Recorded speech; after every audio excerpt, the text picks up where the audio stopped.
morning. Grand Rising. Back at it again. My apologies for being working on this thing. Once we get working on getting this where it's all I do. So that we're not late. But it's all right. But it's not all right. We'll start being more and more on time. A little problem with getting my contacts right in my eyes this morning. So it threw off my little timetable. But we're going to continue this here study. I don't even want to call it study. What are we talking about? What's wrong with the Bible? Truth, why not? What's up? How you doing? Let me know where you at, where you coming from, where you at, who you be. Oh, Facebook is coming in real strong right now. Hey, you want to continue to support the channel on Facebook? You can send stars. You can share it on TikTok, on YouTube. You can send donations. You can share it on TikTok. You can share it. So share the feed to those who you think may be interested in it, as we continue our deconstruction of religion, because that's what we're doing.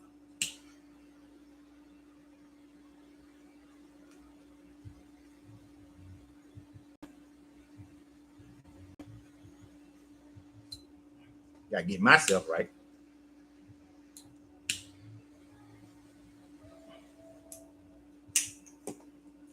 Y'all know I'm on the Smoking Phoenix Cigar Lounge. You ever in Atlanta, come see me. Oh, if you're in North Carolina, we'll be in Wilmington this weekend. We'll be in Wilmington this weekend. So Friday, Saturday, Sunday, we'll leave in Atlanta on Friday. I'm gonna be in Wilmington Friday evening, Saturday, Sunday, we're leaving Monday. So if you're anywhere near the Wilmington area, let me know. We're gonna be in Wilmington. Maybe we can meet up somewhere. Anybody going? Rashid is in DC, Pittsburgh here. But dude, I ain't even got started yet, and you already want to jump in. We're not doing that. I don't even know you. You ain't made one comment. So if you guys remember last week, we went over Exodus 9 and 10. And then we had a long ass discussion about a whole bunch of other things. And that's how we do this. We go over the information that we're going to cover, which is Exodus 11 and 12 today. And then we're going to go into just open discussion until somebody walks to my door who's coming to the lounge. Now, got my trusty coffee, got my cigar, got both my contacts in now because I've been suffering from eye issues, which means reading glasses will be used today. So if you recall, we've been going through these different plagues and all this kind of thing. We're finally going to get to an aspect of this story that I've been waiting to talk about, and that is how they came up, is the Passover. And I ain't going to say how they came up, but I'm going to say how they changed the Passover. And then we'll go into a whole bunch of other things about the Passover at the end of the whole deal as it relates to more modern day Christianity and the Roman Church and all that other kind of things as well. All right. But as always, we're looking at the contradictions that the book talks about. Things that are benign, they're just benign. If there is something good, we'll talk about it if it's something good. But everything else, we're just going to keep it going. Thanks for the 1,000 likes already on TikTok. I appreciate that. I like them likes. I like them stars on Facebook. 5x70. Nah, this is like a 4x. I'm gonna say a 4x58. This is like a 4x58. This is the Alex Bradley Magic Toast. Alex Bradley Magic Toast. Papa Soul. He's cigars. That was cigar talk right there. Oh, from Texas. How you doing, Texas? All right. Let me put my spectacles on, y'all. So we went through all these other plagues. Now we're about to finally get to the final plague. And this book is going to remind us how jacked up this creator God is. This Yahweh, this storm god from the Babylonians and the Arcadians and Sumerians and so on and so forth. Now the Lord has said to Moses, I will bring one more plague on Pharaoh and on Egypt.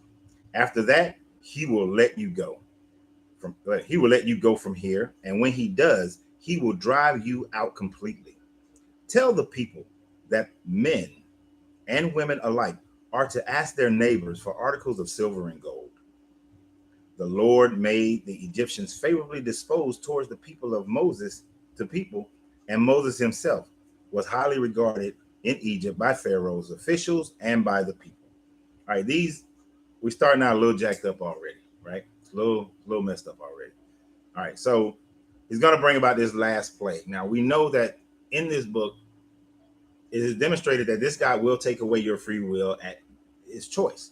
So people like to say how, you were given free will to choose this or choose that. How you doing from Indiana, Grand Rising, Texas, Grand Rising. But he's again going to change the will of the people to make them give their belongings to the Israelite people. Now, this reminds me of when Desert Storm kicked off. When I was in the Marine Corps, I went to Desert Storm, and we got to Desert Storm, and we noticed that all the banks and all the precious stones and jewelry and metals were all gone when Kuwait was liberated. Kuwait City was liberated, right? It was a bank heist. It was a robbery. This is a robbery.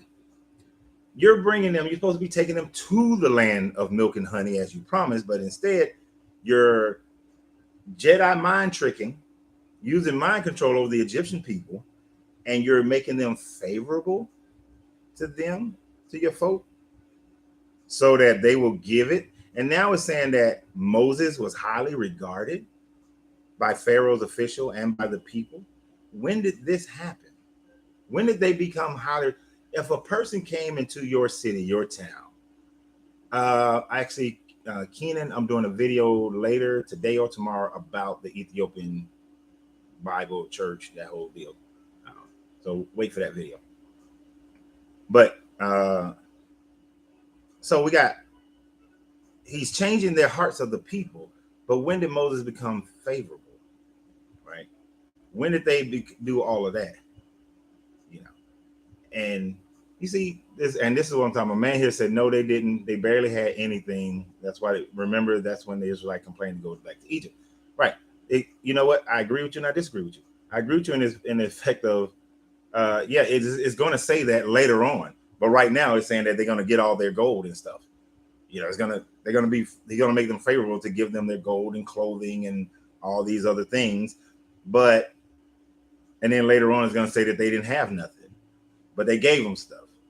So unless you are saying that this is wrong, that your Bible is wrong, that it contradicts itself, if that's what you're saying, that the Bible's contradicting itself.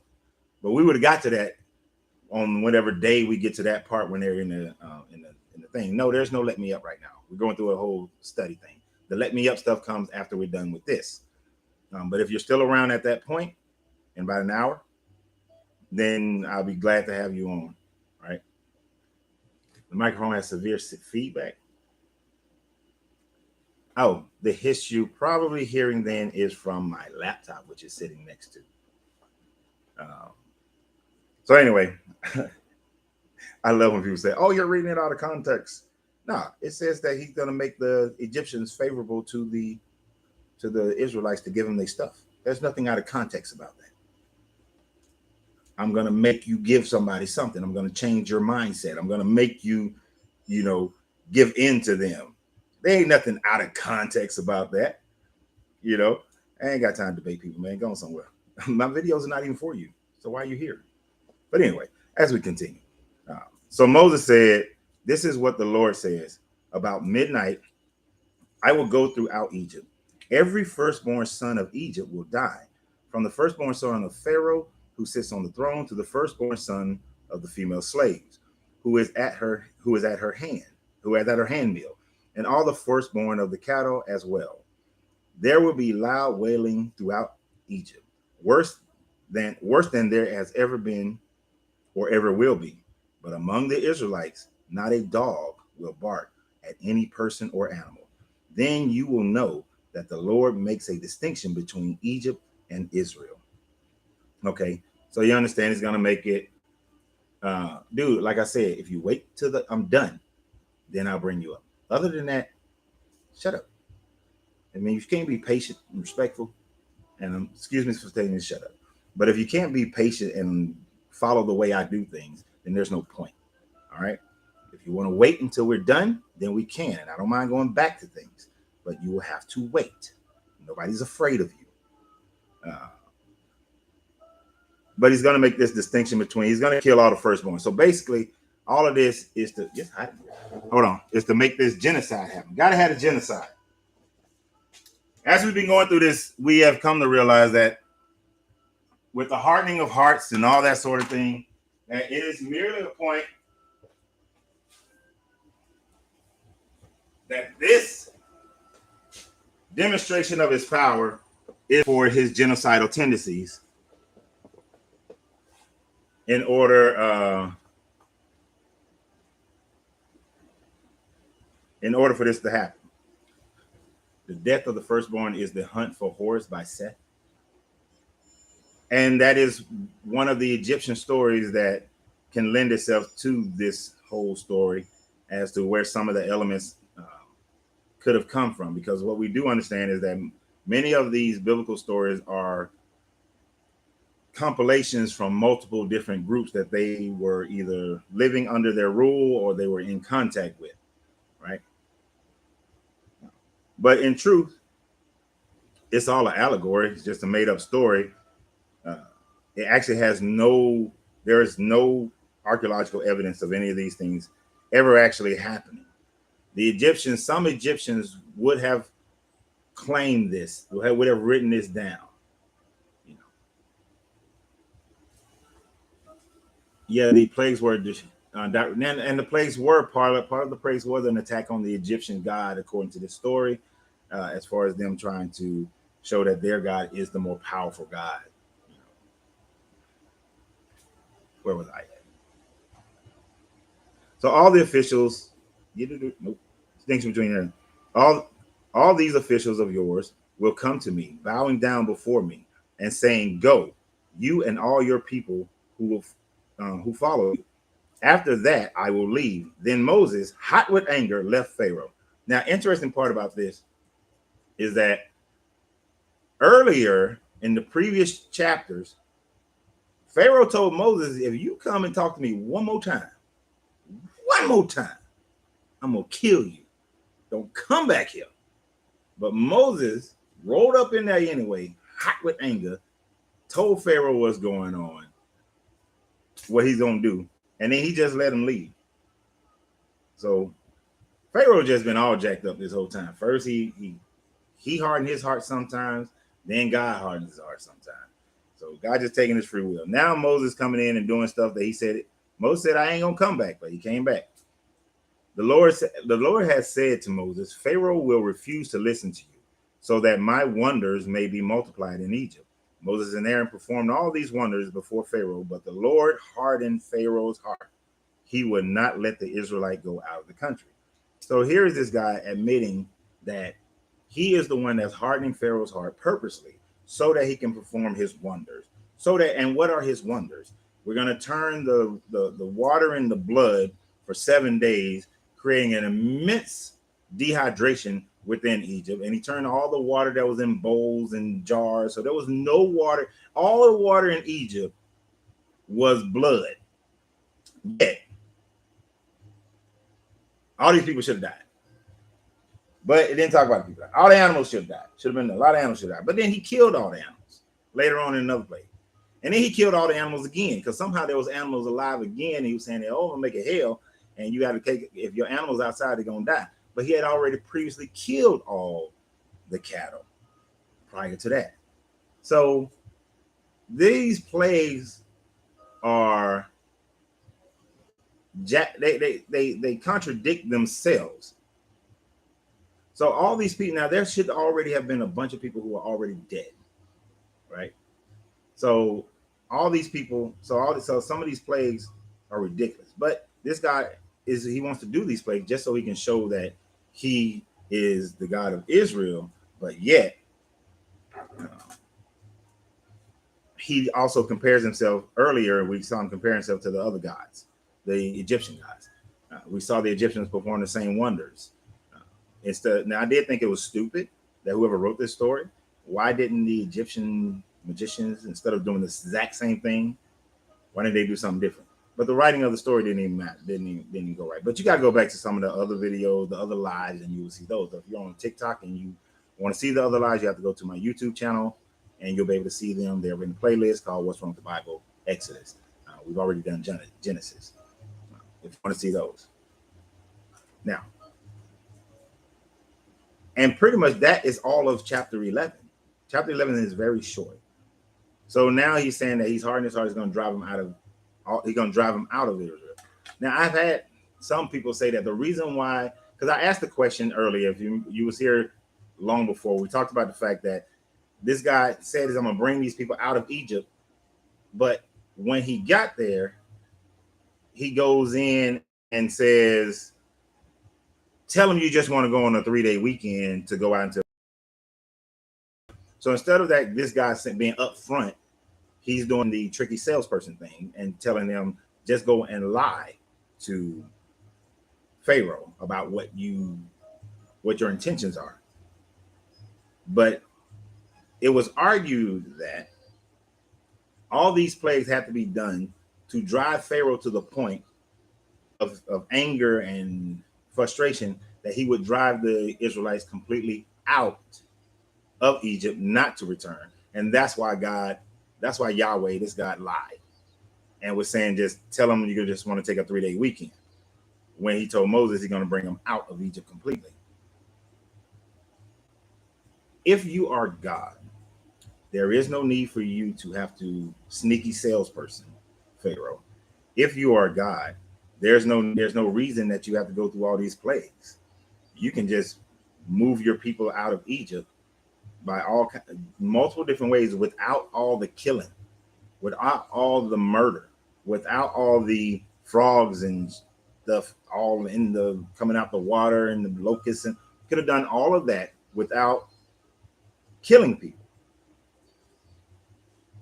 But he said he got to show his power. Now, he had originally demonstrated his power by showing Moses that, hey, put your hand in your cloak, bring it out, leprosy, put it back in, bring it back out, you're good to go. Throw your thing down, it becomes a snake, an asp. But that's this guy. Let's go on to 12, and then we can get into more open discussion. The Lord said to Moses and Aaron in Egypt, this month is to be for you the first month. And I'm gonna go ahead and tell you, this is the whole reason to me for most of this story. This month is to you to be the first month of your year. Tell the whole community of Israel that the 10th day in this month, each man is to take a lamb for his family, one for each household.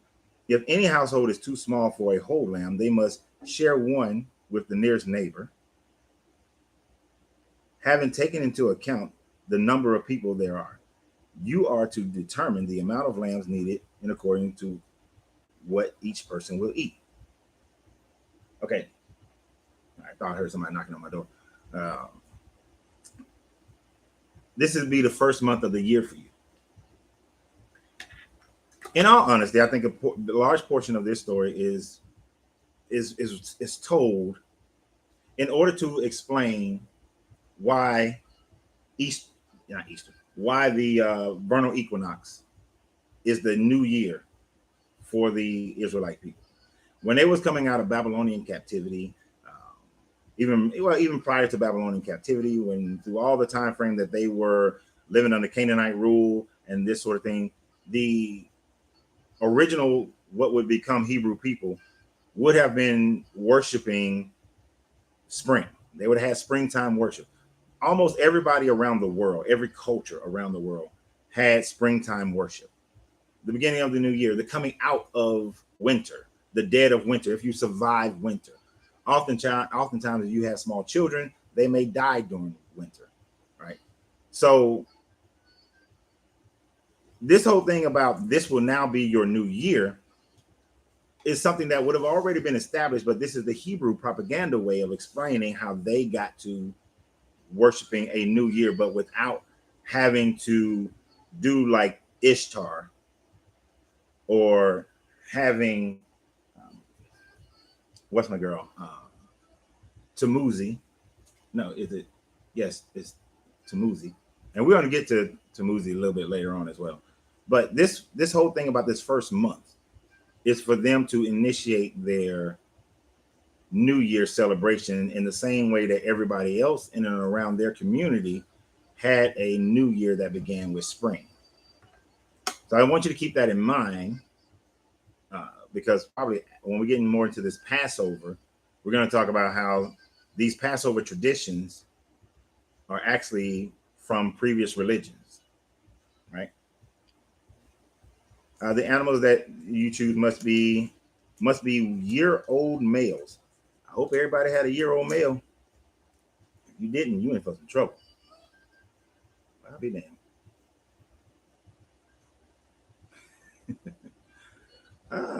I just got caught off guard.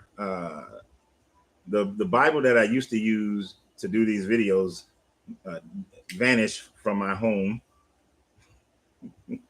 And so I got another one. I just flipped the page. I don't pre-read this before I come to you guys.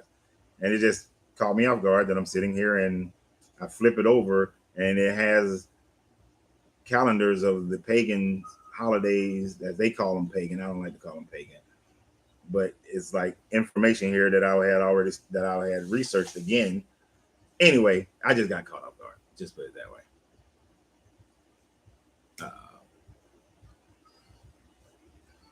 So with 1 year old male without defect, and you may take him, because 12 is kind of long. You may take them from the sheep or the goats. Take care of them until the 14th day of the month, when all the members of the community of Israel must slaughter them at twilight. Then they are to take some of the blood and put it on the side of the tops of the door frames in the houses where they eat the lamb.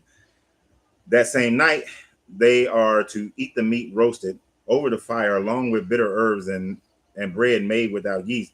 Do not eat the meat raw or boiled in water, but roast it over a fire with its head, legs, and internal organs. That's a little nasty. This is a little nasty, but whole recipe here. And I always find it interesting that they have to put this blood over the door frame, but I'll get back to that. But do not leave any of it till morning. So they got to eat it all. If some of it left till morning, you must burn it. This is how you are to eat it: with your cloak tucked into your belt, your sandals on your feet, and your staff in your hands. Eat it in haste. It is the Lord's Passover. So it matters to this God how you're dressed when you get ready to eat this. 13 months, 28 days is 1 day in 1 day, New Year. The turtle knows that. Right. And he could have just unhardened their hearts. You're absolutely right. But here's this. What's it with all the getting dressed stuff? It's kind of stupid. This is how control is placed into religions, and this is how control is put over people. Like, I got to give you right down to how you're gonna tuck your cloak into your belt, right? And you got to eat this animal with all its internal organs and everything inside of it. It's rather disgusting as hell to me. Some of y'all might like that. I don't know, but to me, it's nasty. And they got to eat it in haste. This is the Lord's Passover. On that same night, I will pass through. And he said, I will pass through God. Pass through Egypt and strike down every firstborn of both people and animals. And I will bring, wait. Now, plague 5 and I believe plague 7, both of those plagues killed all the animals of the Egyptians. They have no cattle at this point, according to this story. So what animals are they talking about? I honestly believe that when these writers was writing this, that they took a break, and then when they came back, they forgot what they had written. They didn't go back. Said some control cosplay, but they didn't go back and say like, look, we already killed the animals, so let's not say that we're going to kill the animals again. We already killed all their stock. Now at this point, the Israelite people are the only one who should have animals. But when he goes through and he strikes Egypt, he's going to strike all the firstborn and all their animals, you know, and the firstborn of their animals. So, because it says every firstborn of both people and animal. How do Egyptians have firstborn of any animal if he done killed them all? Do you think they could have gotten cattle from somewhere else?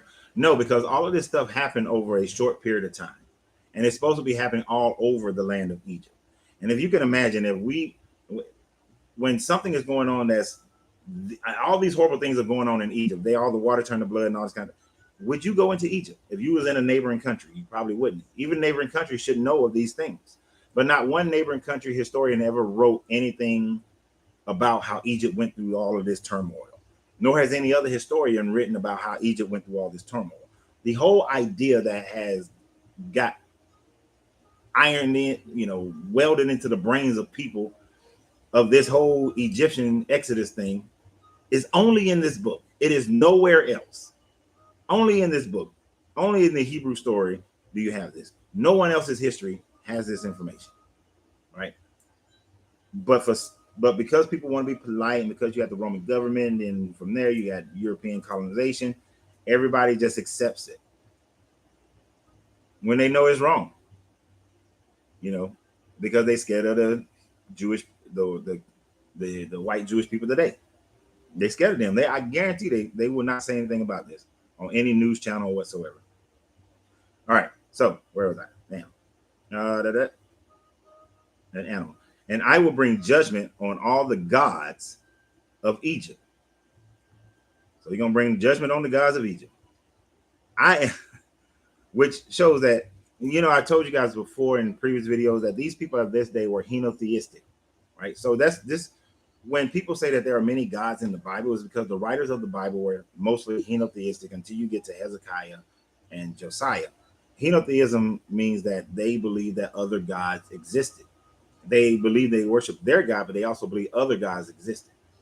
So this is why he would say he would get judgment on all the other gods.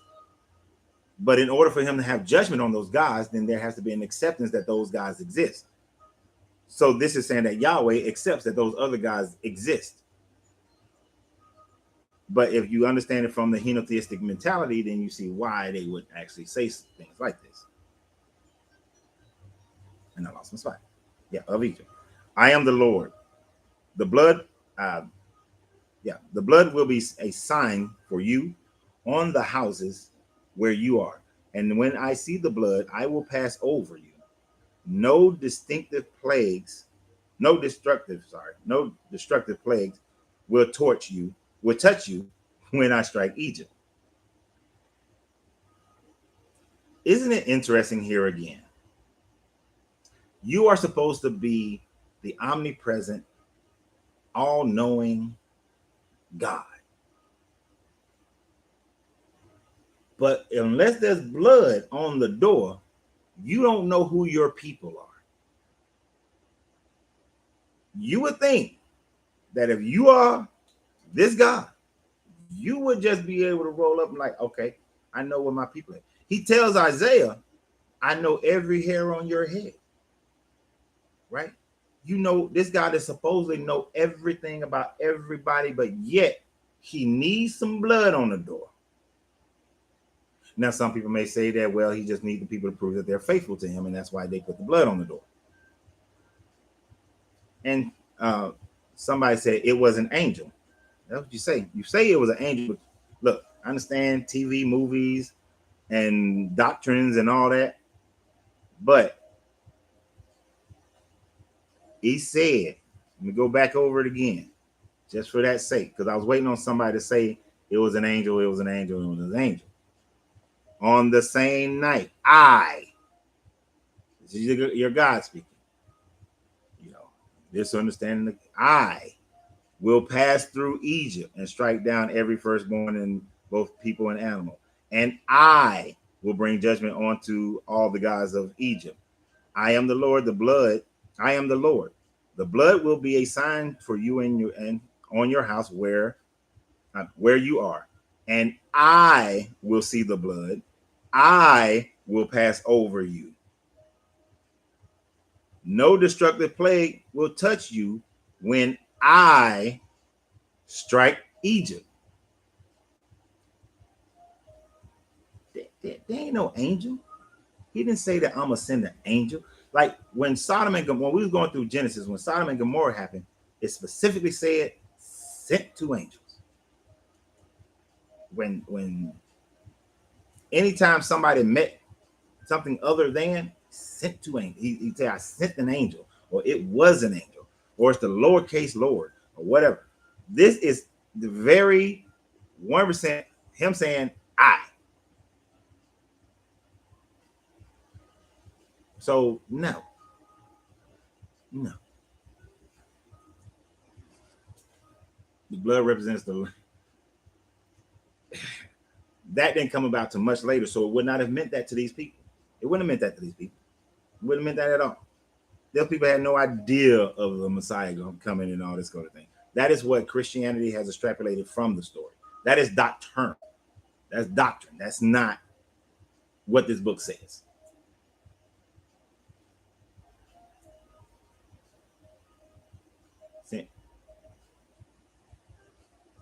Angel, thought, sent a thought. You have to explain that one a little bit more. This is a day you are to commemorate. For the generations to come, you shall celebrate it as a festival to the Lord and lasting ordinance.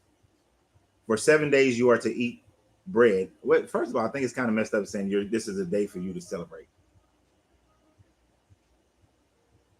You said angle, Sodom and Gomorrah. I was saying angle. My bad. I meant angels. My apologies. Thank you. Yes, he sent angels. The people are saying he sent angels. But he said he sent angels to Sodom and Gomorrah. I never claimed to be perfect.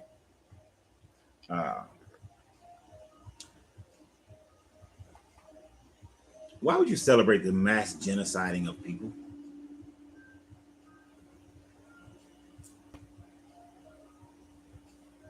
Why? I wouldn't call this is not a cause for celebration to me. If this supposedly happened all over the land of Egypt, then millions of people died. Firstborn sons. Not all firstborn sons would have been babies. Firstborn sons would have also been husbands. Firstborn sons would have been grandfathers. There are, people like to think about just the firstborn babies, but these would have been people who were fathers, and fathers to children would have died, according to the story. There's absolutely nothing here to celebrate, right? Nothing. But this is a propaganda for Hebrew people. For 7 days you are to eat the bread made without yeast, which is kind of nasty as well. I don't like it personally. On the first day, remove the yeast from your house. For whatever eats anything with yeast in it from the first day through the seventh must be cut off from Israel. There are a lot of rules in this stuff. Like, that's a lot of rules. On the first day, hold a sacred assembly, and another one on the seventh day. Do not work at all on these days, except to prepare food for everyone to eat. That is all you may do. Celebrate the festival of unleavened bread, because it is on this very day that I brought your divisions out of Egypt. And that's the interesting thing. This is the festival of unleavened bread. There is and I want you guys to look this up. I want you guys to go research this. And I want you to research everything. I always want you to go research everything. I always tell you, don't take my word for nothing, but go research everything. I want you to go and look up, what is it? The Passover papyrus. It's an elephantine. It's the elephantine Passover papyrus. Go research. Now, it's not total and complete, but it is somewhat fragmented. Okay, the point was already made that I said angle instead of angel. Ooh, I mistakenly said the wrong word. But good gracious, I always like when people enough. They ain't getting into it. So go research the Elephantine Passover papyrus. What you basically have is that after the Babylonian captivity, not all of the Egyptians, not all of the Israelite people went back to Israel, went back to Jerusalem. Many of them stayed within the Persian Empire. And in some of those who stayed within the Persian Empire, they went into the Elephantine, which is in Egypt. I think it's in Egypt. I'm quite sure it's in Egypt, if I remember correctly. But when they talk about the festival of unleavened bread, there is absolutely no mentioning of Moses. There is absolutely no mentioning of the Exodus. There's no mentioning of these plagues in Egypt. Matter of fact, the authority of the festival of unleavened bread in this papyrus gives authority to the king of Syria is who it gives the authority to. So I want you guys to go and research that, because what you see is that this has not always been the story for the festival of unleavened bread or Passover, because there's a separation between the two. And what this would be 2,500 years ago, 2,500 years ago, you had groups who didn't recognize this Moses story. Who didn't even recognize this Moses story. Historians doubt Moses ever existed. Yep. And I joined them in that. This version of Moses never existed. Moses being extrapolated from multiple different people. Yes. This Exodus story being extrapolated from 2 different other stories. Probably so.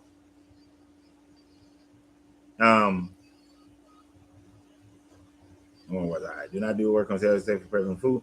Celebrate the festival of unleavened bread, because it is it is on this very day that I brought your divisions out of Egypt. Celebrate this day as a lasting ordinance for the generations to come.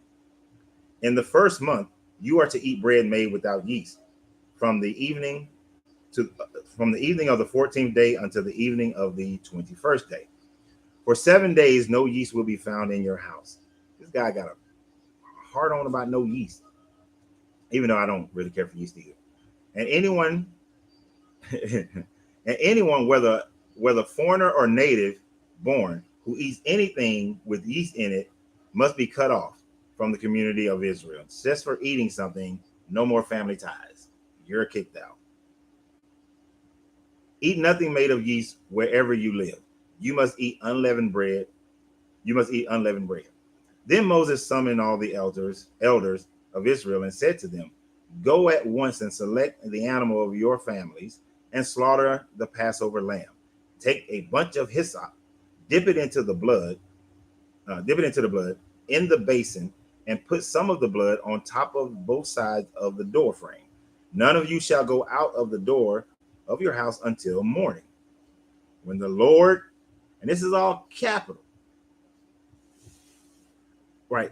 Yeast is not good. That's one. I don't like beer because all the yeast in it is disgusting. Well, beer tastes nasty anyway too.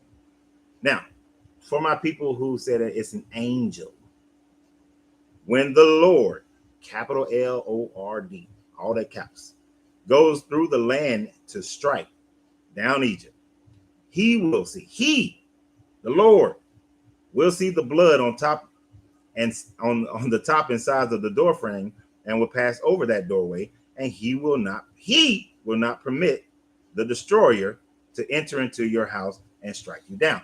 This is where you get your angel part, is because y'all are saying here's a secondary person, right?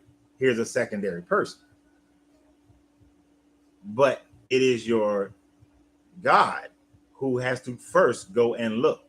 Your God who does not know whose house it is without there being some blood on the door. Oh, Jeff, I'm not worried about the grammar police. I'm good. Now, I can make a case that the destroyer is just a part of God. It's just a part of God. Where there is good, there is also evil. Where there is light, there is also dark. There's also darkness. This is the law of polarity. That everything exists. You know what? I wasn't going to do this right here. I'm going to do it right. Everything exists on a pole, right? Everything exists on a pole. So you cannot have if everything exists on a pole, that means that everything, when you discuss it, is one thing. So good and evil are all one. It's just relative to where do you vibrate on the pole of good and evil. So that would mean, yes, thank you, duality. This God has duality. He has the nice dude and he has the jacked up dude. When he passed over the house and saw the blood, he is saying, okay, there's the blood. And then the mean portion of him come out. But it's the same dude. This is why God and the devil is the same person. It's the same person. It's a duality of all things in nature. All things in the universe has duality and is one and the same when you look at what pole we're talking about, right? So the destroyer, so a case can be made that this so-called destroyer is not an angel, but that this so-called destroyer is simply the negative part of this God that's going to go in and murder some innocent people who ain't had nothing to do with nothing, who was just minding their own business. Now, this is supposed to happen in all the land of Egypt.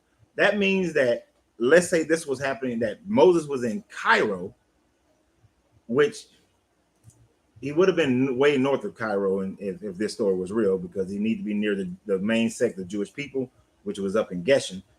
But he's in Geshen, but you got people way down in Cairo. They don't know nothing about what's going on. You got people down in Karnak. They don't know nothing. You got some country nomadic people out by an oasis in the middle of the desert. Don't know nothing about all this stuff that's going on. All they see is all the blood and all the animals, and they see all this stuff going on. And then all of a sudden, their kids just die because this guy, this guy.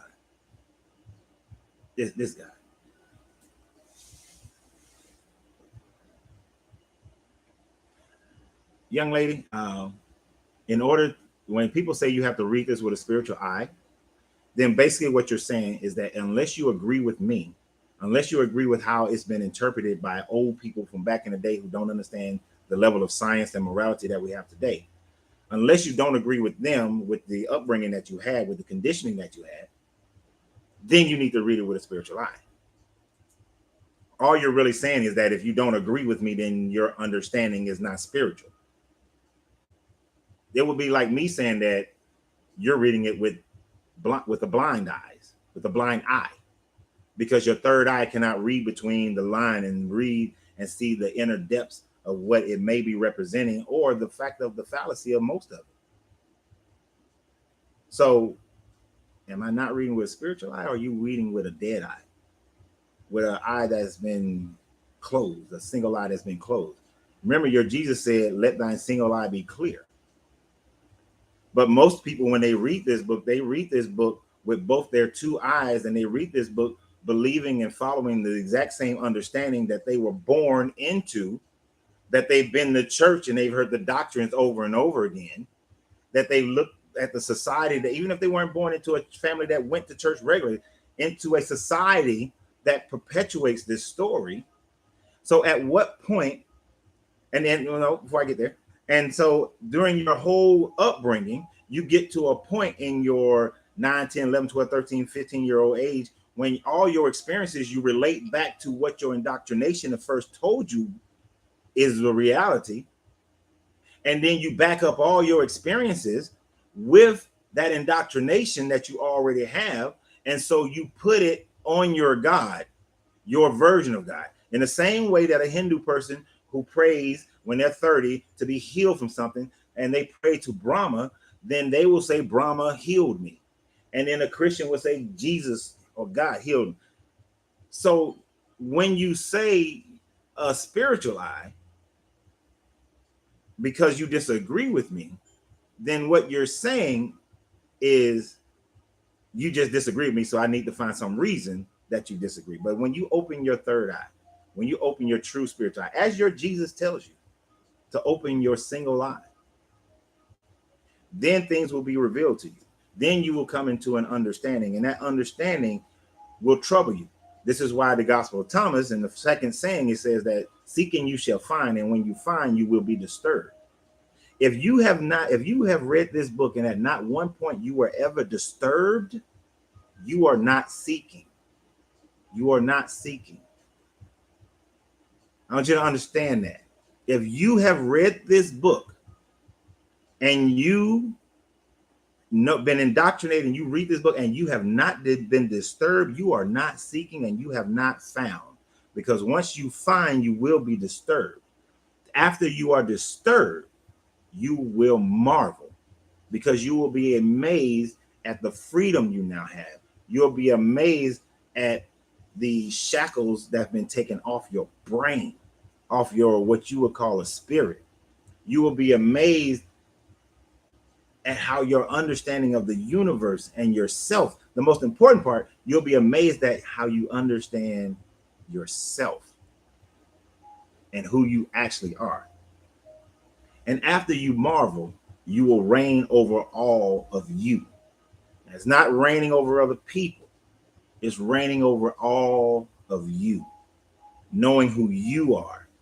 Knowing that you are the controller of your emotions, the controller of your fear, your controller of your shame, your guilt, that you can recognize the connectivity of every aspect of the universe, that the laws of cause and effect become yours, just yours. It becomes yours.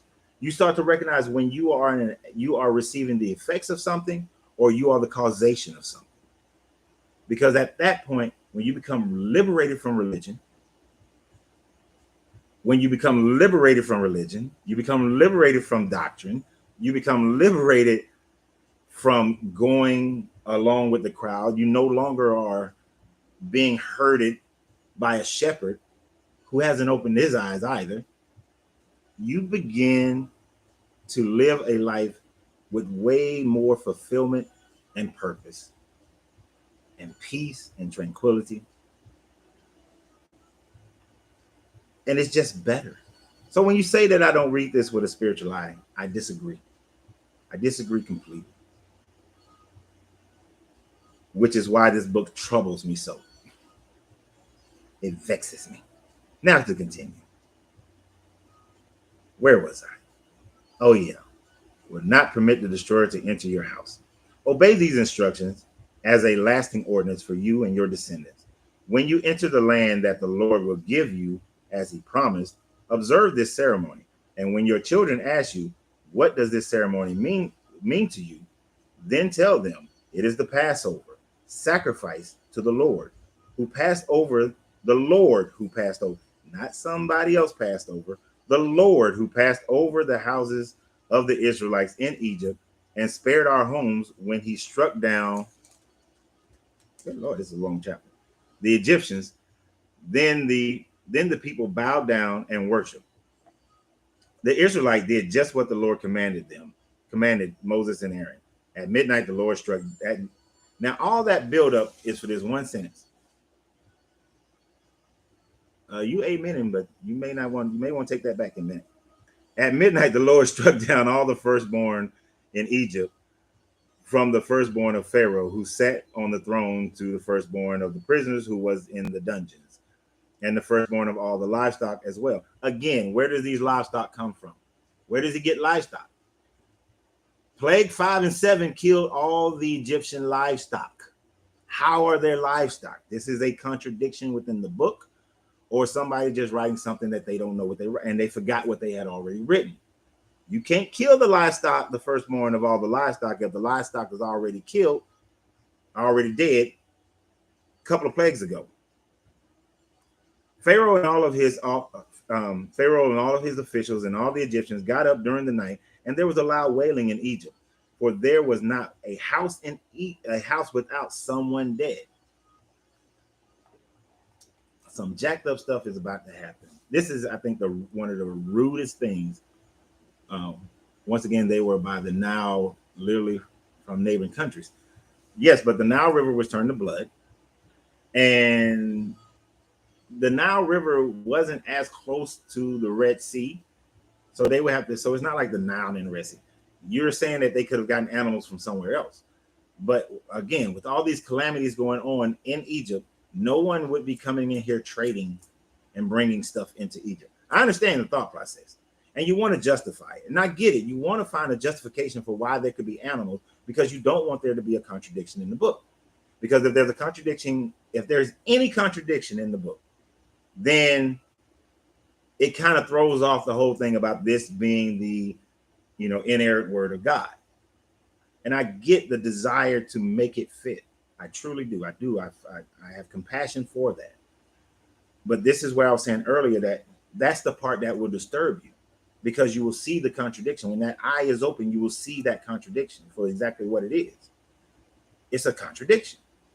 If all the animals were killed, you want to create a reason for there to be new animals in there, in Egypt. But that's what frees you. I don't know if you're a guy or a girl. So my person, that's what frees you is the fact that you recognize that you don't have to look at this book and say that I have to believe every word of this book. If you've been with me through the entire process that we went through Genesis and we've been going through Exodus, when there is something actually good that this book says, I say that's something you can take from this book. Because that's what opening your third eye will allow for you to do, is to see something. When there is something that you can take from this book, you take it. But for the rest of it, you throw it away. Chew the meat, spit out the bone. So I understand you have that need. And Plague 5 didn't kill the livestock, it was sickness. Okay, it might have been, it was two. Okay, bro. You had the plague where he literally killed all the animals. He said he killed all the animals. I don't know if it's 5 or 6 or 7, but there's one way he killed them. And the plague of the hailstone said that the hailstone, for any animal that's left out, it will kill. The hail will be so great that it will kill the animal. Okay, but you absolutely know that one of the plagues. So the 7th one tells you it's going to kill the animals, the livestock. And when we talked about that, I would say, how can it kill livestock if they already killed livestock in the previous plague? If you go back, I don't know, maybe it's plague 2, or no, 2 is frogs, but it's a plague. One of the plague that kills all the livestock, way before we get here. All right. So we can play the semantics of which actual plague it was, but we know it says that it killed all the livestock. And if that's the way that it can make you feel better, so that you can hold on to this book, realize that's what you're doing. You got to take. You got to take the most minor nuance in order to validate and keep this book.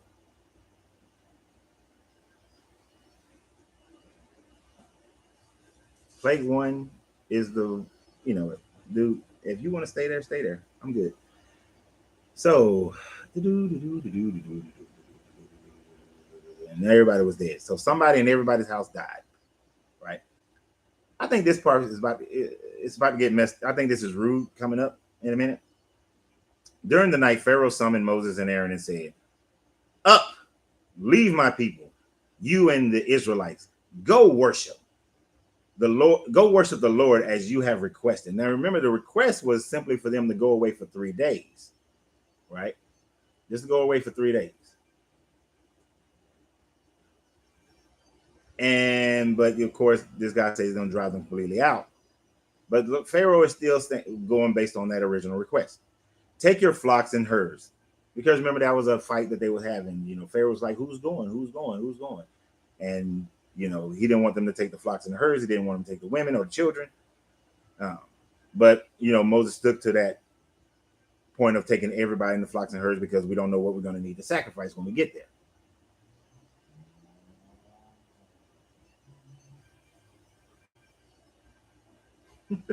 This guy's a smart idiot.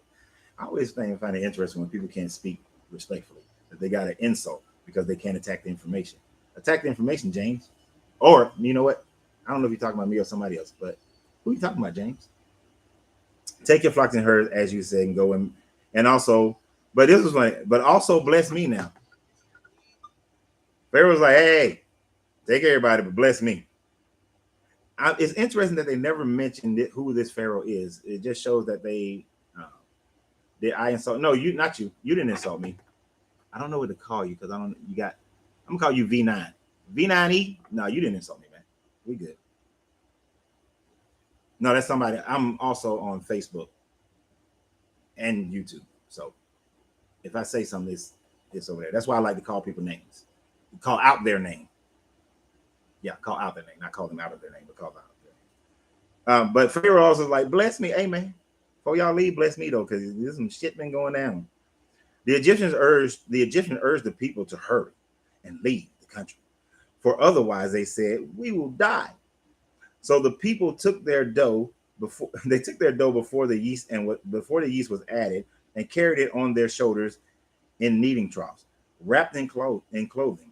The Israelites said to Moses, the Israelites did as Moses instructed, and asked the Egyptians for articles of silver and gold, and for clothing.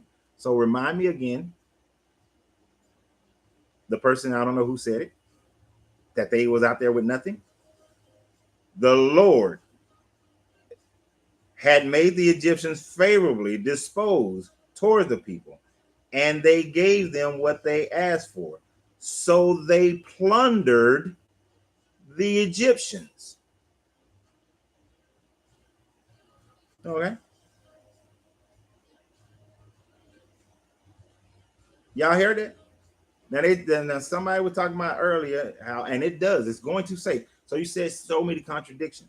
Since you already know, I think it was you, I'm not sure, but if it was you, you said that V90, you said that they was out in the desert and they said they ain't got nothing. Why we left Egypt? Because we ain't got nothing. Actually, if memory serves me correctly, they were in the desert. They didn't have food. I think food was the issue and water was the issue. And they said, oh, you brought us out here in the desert to die because they didn't have food or water. And they were saying that we need to go back to Egypt. I will know that exactly when we get to that point. It won't be today. But as far as them not going out there with nothing, this God made it favorable. Made the Egyptians say, hey, man, we got you. You know, and they said they plundered Egypt. When you plunder somewhere, like if you, okay, so I know TikTok, y'all can't tell because y'all can't see the background, but I'm inside my cigar lounge that I own. Okay. Constantly, people keep taking, I'm going to say by accident, my house torches. You know, my house torch. They keep taking my house torches. These are for people to use if they didn't bring their own. These jokers keep taking them. They just stole. They just took. But that humidor behind me with all them cigars, if they came and they just wiped all that out, they plundered the shop. You understand what I'm saying? You understand what I'm trying to draw here? What I'm drawing, the picture that you're looking at here. When whoever said that they was in the desert, they didn't have nothing, that this God didn't take over the Egyptian people free will. Yes, this God took over the Egyptian people free will. And when he took their free will, they plundered Egypt. This is symbolic, not literal. What is the symbology here? What is the symbology? I always like it when people say that, but you say it's symbolic. But for centuries, this was believed literally. This was taught to be literal. The Jewish people taught this as a literal story. The Hebrew people taught this as a literal story. In the time of your Jesus, this was taught as a literal story. It has only become symbolic as doctrines have changed. I'm doing a whole video or later, another video where I'm going to cover those kinds of things of how as people, as we have moved from culture to culture, society to society, you have went back and changed the meaning of everything to fit your current day culture, because some of these things don't work, right? Even if it is symbolic, rape, murder, and enslavement is the only way a so-called intelligent being can get his point across. Doesn't sound intelligent to me. Exactly, Sheila. It doesn't. And you want to say it's symbolic because you don't live in a time of slavery. If you lived in the time of slavery, you would not have said that this was symbolic. You'd have been praying to this God thinking that you're going to be let free just like he did. I mean, we know, as if you're a Black American, you know you have ancestors who were enslaved in America who believed in this book. And this was one of their favorite stories because they believed that they were in Egypt. And it was symbolic to them that they were in Egypt. It was symbolic to them that they were going to be free. This is why there were so many Black people who named their kids Moses or some variation of Moses. I guarantee it, if y'all go back and do y'all family studies, if your family's been here long enough, that you got somebody in your family named Moses. Everybody did it. And they believed the story to be literal up until that time frame in the 1700s, 16, 1700s, 1800s. This story was believed to be a literal story. It was not that. And Sheila is right. What's the symbology of rape, murder, and enslavement? You could have found more intelligent ways to do that. Let's try to make it work for the future. They're going to try, and they will. Even though I don't think the numbers show that this religion is starting to die, is dwindling. It's become less and less people. People are walking away from it. And this Lord made them favorable and favorably disposed of them. He purposely is doing the mind change, Jedi mind tricking the people. So tell me again how God doesn't mess with people's free will. He does. This guy does. The Israelites journeyed from Ramesses to Succoth. There were about 600,000 men on foot, besides women and children. That's a lot of people. That's a lot of people. That's a lot of people. And we have no pottery. That's a lot of people. We have no other historical accounts. That's a lot of people. Some historians estimate that it was up to 2 million total people.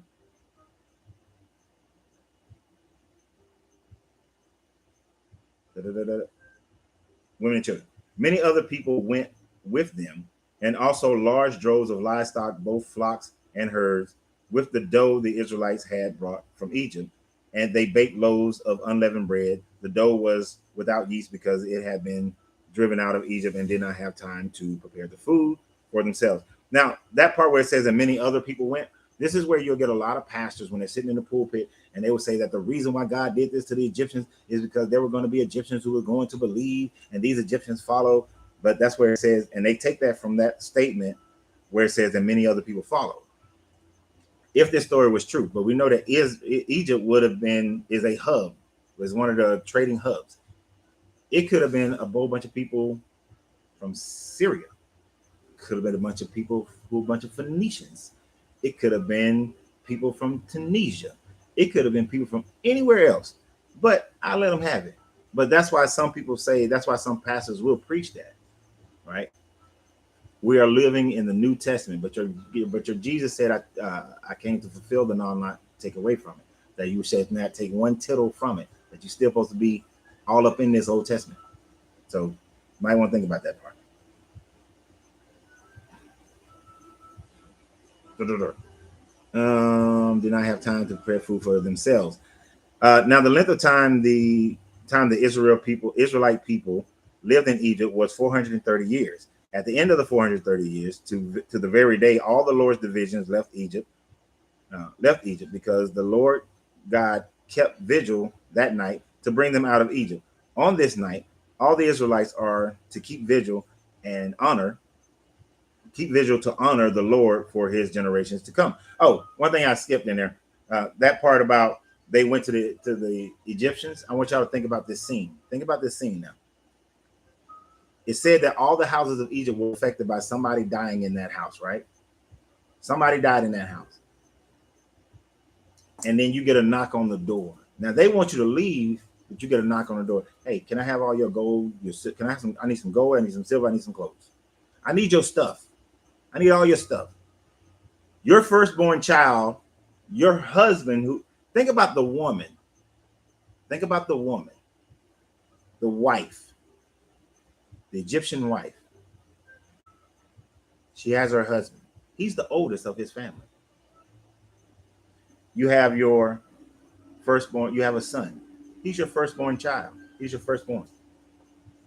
Because the husband is the firstborn of his mother and father, he dies. Because the son is your firstborn, they die. And here's an Israelite knocking on your door asking for silver and gold. This is probably why your God had to take over and do the Jedi mind trick on the Israelite, on the Egyptian people. Because if my son had died, if I'm a woman, and my son died, and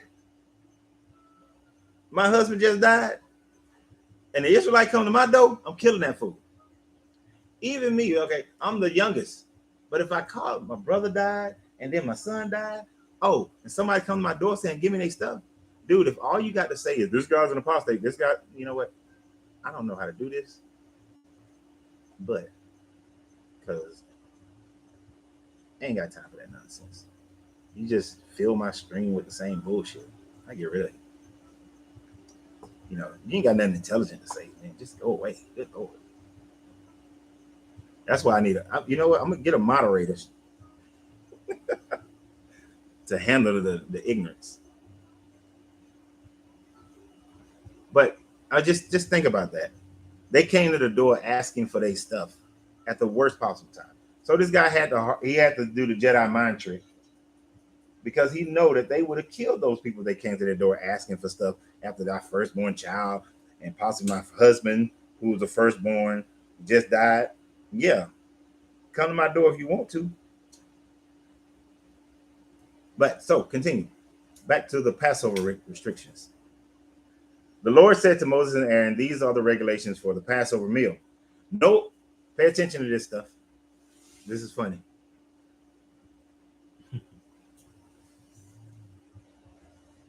No foreigner may eat it.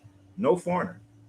Any slave you have brought may eat it after you have circumcised him. Now I want you to think about that. They're saying no foreigner can eat this, but yet foreigners came with them. They say that any slave you have bought may eat it after you have circumcised him. So when people say that this God does not approve for slavery, it's right now. Once again, he's right there.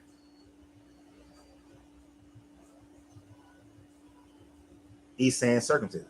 And if you want some unleavened bread, give me some peanut skin.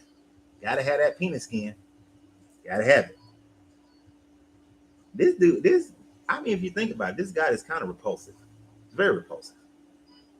You know, my son was circumcised for hygiene purpose and because it looked better.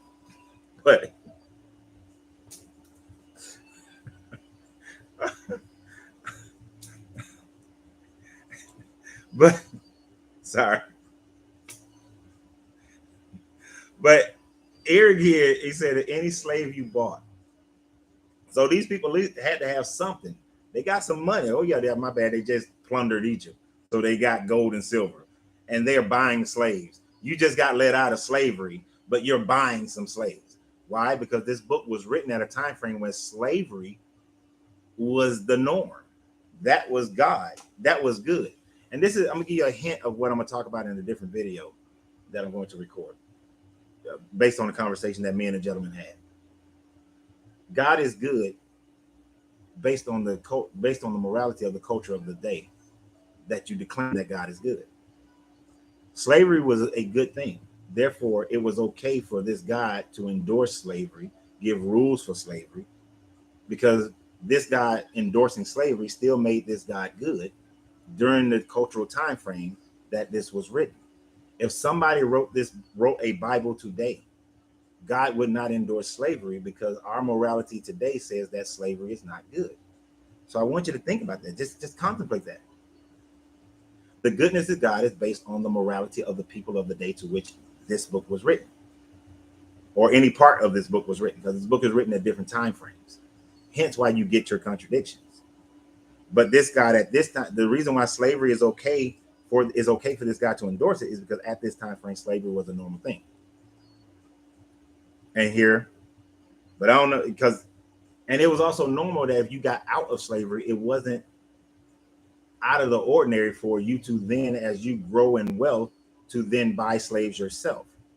This type of mentality lasted all the way up into American slavery, because there are situations where a person was a slave, they gained their freedom, they saved their money, they bought their families from their slave owners, so technically they owned slaves when they bought their family members.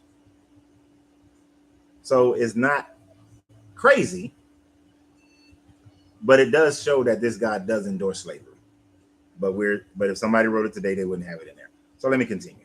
So we can get to the end of this, and then we just have open conversation, because it's 11:59. I want to at least get this part done before the opportunity for anybody to come into the lounge, and if we can have some free flowing discussions. All right. So any slave brought him circumcised it. All right. Any slave, but a temporary resident or hired worker may not eat it. It must be eaten inside the house. Take none of the meat outside the house. So you can't go out and have a barbecue. Do not break any of the bones. The whole community of Israel must celebrate it. A foreigner residing among you who wants to celebrate the Lord's Passover must have all the males in his household circumcised. Then he may take part like one born in the land. So first it says no foreigners. No foreigners. And then he comes back and says, what if he give me some penis skin? I'll let that foreigner eat. Give me some penis skin. Why? He couldn't just believe in Yahweh. I need some penis skin. I mean, is it just me? First he says no foreigners. But I guess he's like, and no foreigners. I don't want no foreigners eating in my Passover meal. I don't want none of them. Now, your slaves, well, your slave been circumcised, then they can. Wait. Now that I think about it, if you got some foreigners and I can get some penis skins, then they can eat it too. It's like he changed his mind in mid-thought because he thought about some penis skins. If I can get some penis skins, I'm good. He likes his penis skins. I don't know. And he want all the household penis skins. What's that stuff? My grandmother used to make. He gonna fry it up and make some crackling. You know what? Y'all wrong. If y'all laugh at that, y'all wrong. Y'all going to hell if y'all laugh at that. Stop.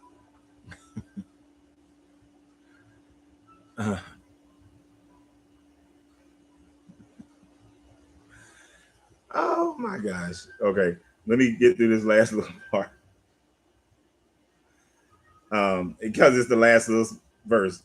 All of Israel did just what the Lord commanded Moses and Aaron, and on that very day, the Lord brought the Israelites out of Egypt by their divisions. And if you know the divisions, it went through a whole nother genealogy again, a few verses, chapters ago, to tell you who the divisions were.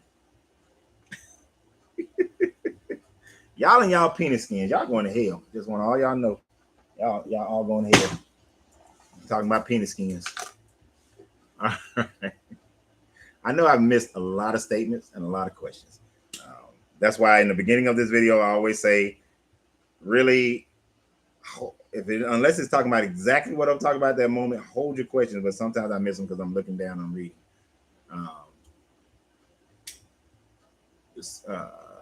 Yes, if people had the discernment that they claim that they had, then they would actually know what this book is talking about. They would be able to read it and see between the lines. They'd be able to decipher what is culturally based that people have put their hands on, and recognize could not be of a good God. If you just took the stance of, I'm only going to accept what would be acceptable as a good God, then they would go there. Then they would be able to discern that. Do you work? Yes, I own. Oh, you can't see it. You're on TikTok.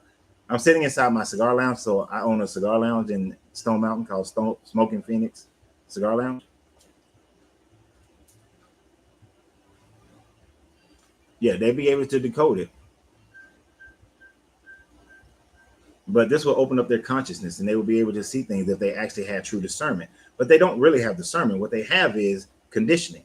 They have conditioning to continue to justify what they were brought up in. The animals were cloned. C-Mac, you stupid. C-Mac, I don't ever want to meet you for real, because probably gonna have me cracking up the whole dang time. Oh, you said do your work. I don't understand exactly what you mean by that. Like, get off this live and go do my work. Is that what you're saying? I don't know. You got to clarify that. The surface narrative of the Bible benefits the conquerors. The deep knowledge of the Bible is for everybody. They have to put it in to. They have to put it in there to escape karmic debt. Karmic debt for the eyes to see and for the ears to hear. I agree with that. The on the surface. Oh, keep teaching. Okay, gotcha. I thought that was what you meant based on your earlier comments, but I always like clarification. Gotcha. We're good. But yes, I do think that on the surface, it is definitely used as is a great book for controlling people, and the higher ups use it. But I think those higher ups, people who actually dig deep into this book, understand the depths of its ability to control people. The masses will never get to that. They're not getting to that point where they have an understanding of what this book is teaching, as far as some of the esoteric things in it, because they can't separate the wheat from the chaff, right? They can't separate. You know what? You tricking me into getting into the video that I was going to make separately about that. But they can't separate the culture from what is actually lines up with universal law, lines up with chakras, lines up with getting in the flow of the way, as the Taoists would say, which is all for another video. Papa trying to trick me. How did they know they were circumcised? They had to pull up their gowns. And what man wants to? That's the only way. You walk in, you're a foreigner, you circumcised. Let me see your ping ping. I need to see it. I need to see the ping ping in order to verify it.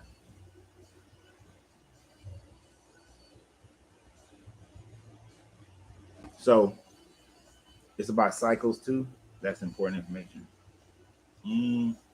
What about cycles? Yeah, explain that a little bit more, because I might have been something else that when I was talking about something else. I'm over here rolling. I can't stop laughing. The higher ups is trying to use the esoteric anatomy and the zodiac. I mean, but they're not trying to use it. They actually use it. That's the thing that blows my mind sometimes, that all the information is out there for everybody to have access to it. But they got the majority of people so afraid to utilize that information that they stay away from it. What they go out and use, they tell you is witchcraft. But they go out and they use the exact same thing. It's kind of like, you ever notice that most things in the music industry and the Hollywood industry open on a Thursday? It opened on Thor's Day. But Thursday was always seen as a day of enchantment, a protector of the earth. And they open on Thursday because because it was a good luck kind of magic thing to open on a Thursday.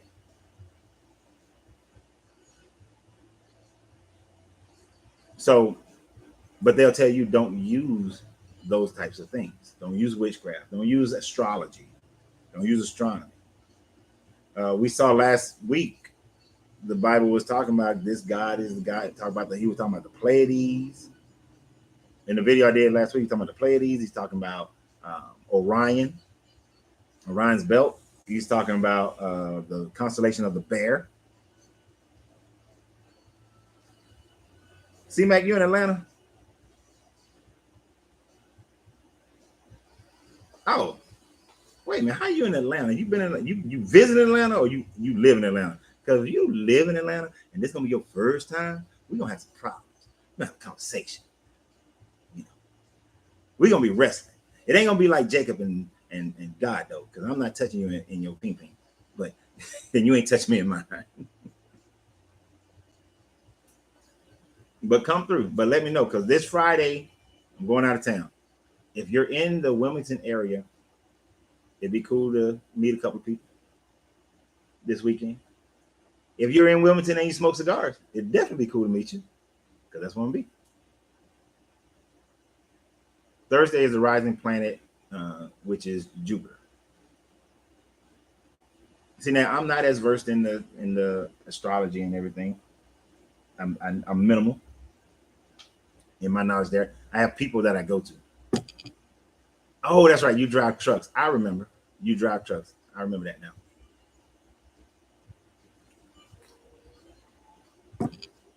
But I do understand the correlation between Thor and Thursday, and how it was named after him, and then all the stories behind Thor and being the son of Odin, the son of God.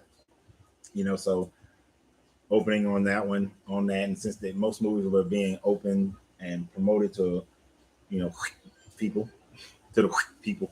I heard this girl saying that one time on the video. I was dying laughing. She just kept telling some of the white people. But I don't know if TikTok gets mad at you for saying white people or something. I don't know. I don't care.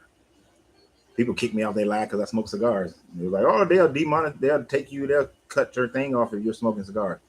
I've yet to be cut off. What? If you're in town, see Matt, come through, bro. Stone Mountain, the Smoking Phoenix Cigar Lounge. Stone Mountain, Smoking Phoenix Cigar Lounge. Stone Mountain, come through. But yeah, so as we saw in this story, there are still yet more contradictions.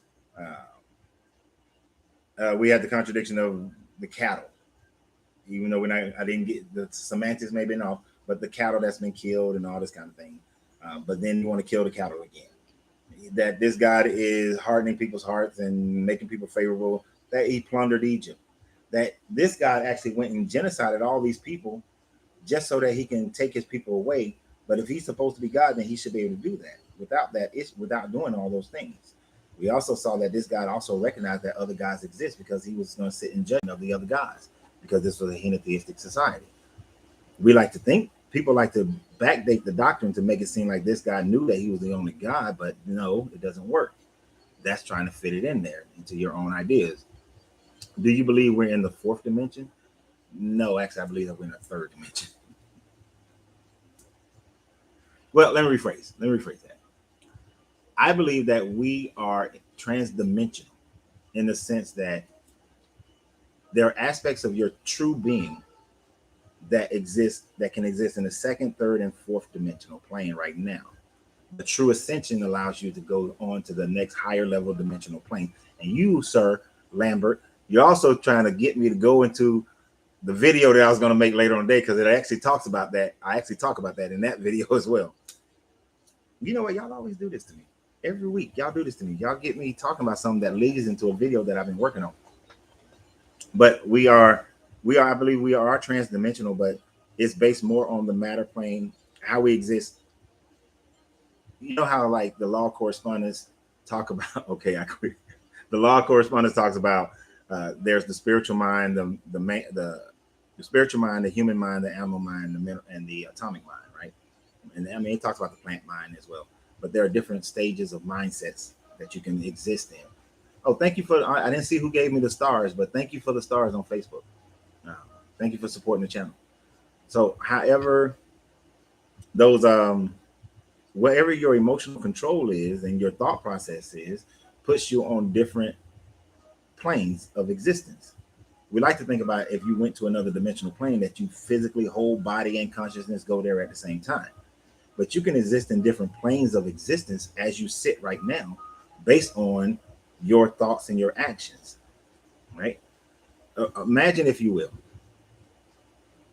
if somebody were to come into this shop right now and just punch me across the face, right? I have a choice. I can maintain my human mind and still defend myself, but maintain my human mind and fight them effectively just to secure my safety.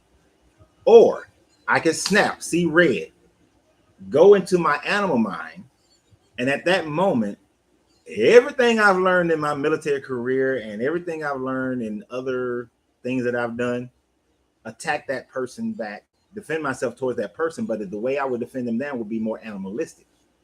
It would be to completely demolish and, as they said in one of my favorite movies, murder, death, kill them. You see? So in that moment, I became multidimensional, as you put it, and I went into my animal mind, which exists on a different plane that's a different plane of consciousness. because all dimensions are based on your consciousness, not your physical body. Because at different dimensional planes that are outside of the matter plane of existence, this may not be the form that you take, or the form that can, let me not say form that you take. This may not be the form that can exist in that plane of existence. Like when you look at we can see the atomic plane of existence. This body cannot exist in that atomic plane, right? Because it's too complex to exist as an atom. We're made of quadrillions of them, which forms into molecules and so on and so forth. So some other level higher plane than the matter form is most likely that this body cannot exist in that plane of existence.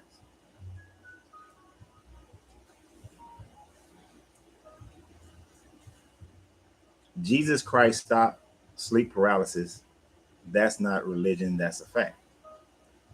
Did Jesus stop your paralysis? Because there are other people of other religions who have had theirs done, that have had those types of miracles, so-called miracles done, and they don't believe in Jesus. They believe in Brahma. They believe in karma. They believe in Ordinary. So I have a young lady I know, best herbalist in the world, bar none to me. She cured using her belief in Ifa and Ordinary and using herbal medicines that she went out and foraged and all this kind of stuff. She cured herself of cervical cancer. No, ovarian cancer. She was ovarian cancer. And then do with Jesus. And that's a fact. That's a documented fact that she got cured, that she was cured of it. Because Ordinary led her into the medications that she should be, the natural medications for her to take, and the steaming that she did, and she was cured of ovarian cancer, and it's documented that she was cured of it. So yeah, everybody has a miracle story of being healed. So, or is it the cause and effect of belief supported by whatever actions you take that brings about your healing? You see, that's what an open third eye can do for you, is that you can recognize that in the law of mentalism, if you can believe something, if you make something real enough in your mind, and your actions then will follow on the higher vibration of the pole of whatever it is you're looking to manifest, and make it into your reality. So is it a deity, or is it the deity? This deity. My man said, I am Brahman. Is it what the Brahmins would call the Atman? With the Atman is the superior man. The Atman, and not that you're superior over somebody else. So let me be clear about that, because I know somebody will take that and run down the street. But it is the Atman, the higher conscious being of yourself, the superior being within yourself, that then opens the door and the window for you to be able to manifest what other people will call miracles, but manifested without the belief in some outside deity manifesting it, other because you don't need one. People really think that an intelligent being would sit here and Geppetto your life, but you're supposed to have free will. And oh yes, thank you. I'm glad I said that, because that's part of the notes that I forgot to write down. Shit. Hold on, y'all. Hold on. I need my little notebook. I need my notebook. Because the only reason I hadn't done that video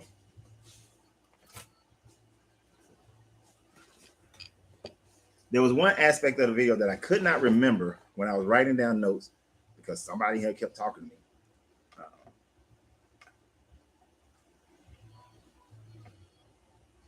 and it was about the free will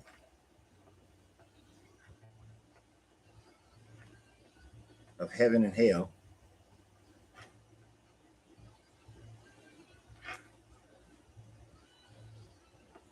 I got to put that light makes a light and darkness.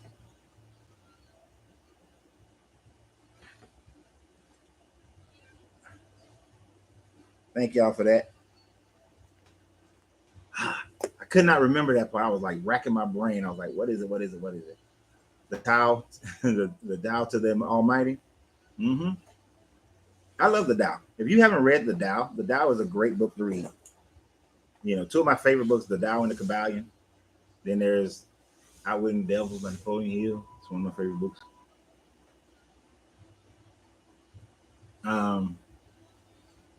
Uriel. Now you're talking about Uriel from the Emerald Tablets, Uriel? One of the 9? Is it 9 or 12? I think it's 9, right? I think it's 9. The Emerald Tablet is another book that you read it. There's some woo-woo stuff in there too, but and if you are talking about the Uriel, you're 9. So Dominic, speaking of Uriel, have you drawn a circle, sir, and stand in the middle of the circle? And if you know what I'm talking about, then you know what you said. I was just wondering. I'm just curious. Right. The power is within.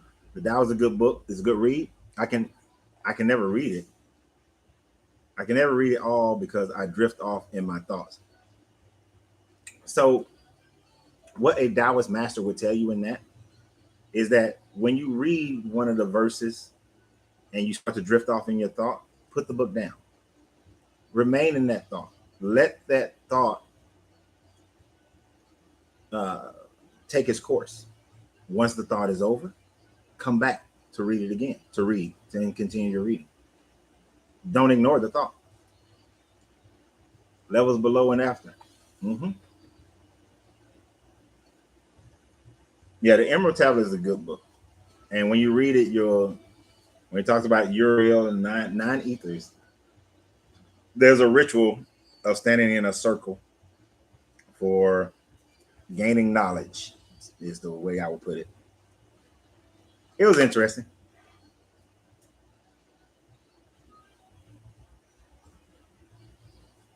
I like rituals to a certain degree. It's kind of like when you read the Tao. When you read the Tao, Lao Tzu was supposedly said, once you get into the flow of the way, you no longer need Buddhism. That's what's the whole idea of Taoism.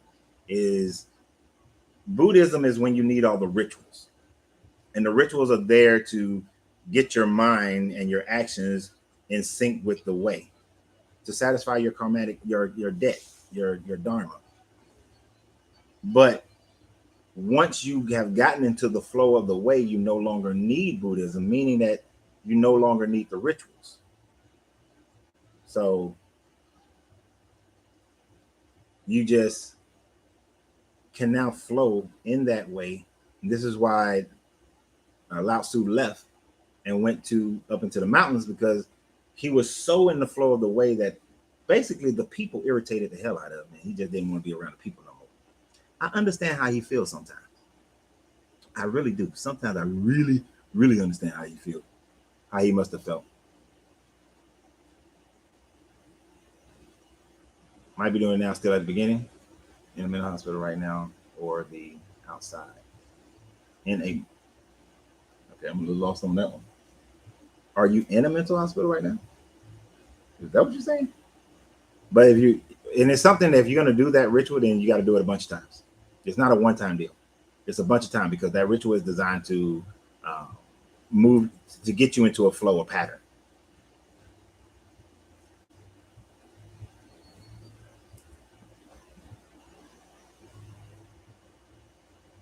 Stand in a circle, right? I don't need the rituals. It's just literally, you can say it's just a spell. It's just a spell. But the spell is to change your energy. Is to help you change your energy. Now, and like I always tell everybody, if you don't need it, you don't need it. You don't do it, you don't do it. It's good.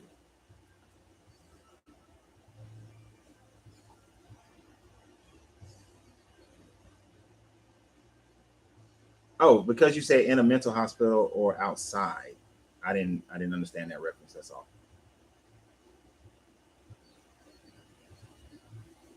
Um, but experiencing the ritual, yes. And I don't have a problem with rituals if they're used to get you to a certain point where you don't need the ritual no more. You shouldn't have to depend on a ritual to keep doing something. You should outgrow the ritual because you've accomplished what it is that has become just a part of your being. And then you transfer, then you may need another ritual to get to the next level, but that ritual may not even be remotely similar to any other type of ritual that you ever do, that you've ever experienced again. Believe it or not, you guys, me doing this is part of my ritual, right? Without this, I can, I tend to start losing information. I tend to start forgetting things that I've studied. Um, I tend to start forgetting, like most people. If you're not constantly going over something, you'll start to forget the information. And then, something hits, you have a conversation, it jogs your memory, and then everything comes back flowing. Doing this is part of my ritual of gaining, for me to get deeper and deeper and deeper and deeper into my understandings, because the more and more I do this, the more my mind's open. My mind will open. The more my mind has been open. So this is somewhat of a ritual. So don't think that all rituals are, I'm some of them, it ain't all that. Your everyday activity is a ritual. You getting up and going to work is a ritual. We are in the end times. Please, guys, stop arguing philosophy. We're not in the end times. You prove we're in the end time. I received prophecy that we are in the end time last February. I don't believe we have long, please. People have always said they receive prophecies for end times all the time. One of the most famous ones, well, actually, she's not as famous because she's a woman, but the woman who started Seven-Day Adventist, White, I think her last name is White. I got prophecy. The end time's gonna happen. Before I die, it will be Jesus gonna come back. She died. Jesus didn't come back. So what did the Seven-Day Adventists go? They went and they re-doctrinized her teachings and her prophecies. People have claimed the end times all the time. Your Jesus said that this generation will not pass, that some of you will still be alive when I come back. And he lit that literally. He wasn't talking about the generation being everybody who lived after he now came and all that. Ellen White, thank you. But your Jesus thought that the first century Christians, and they weren't called Christians back then. And then some of them were called Christians, but that was later on. They were people who they say they followed the way. But anyway, they believed that Jesus was going to come back before they died. Paul believed that Jesus was going to come back before he died. But that never happened. So people have always said it's the end time. You cannot point to one incident and say that it is the fulfillment of prophecy of the end time. I'm going to have to help a person who coming into the cigar lounge real quick, but he going to be in and out. So that doesn't mean we have to stop. Participating in a ritual without knowing. No, yeah. Now you should know the ritual that you're participating in. Let me go unlock this door.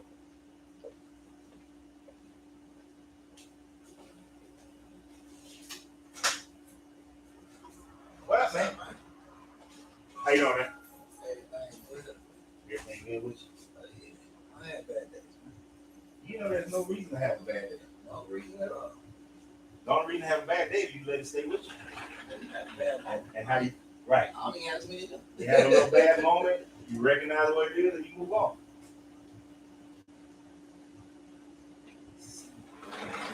Using card cash. I just want you to let you know I'm doing it live and you just don't.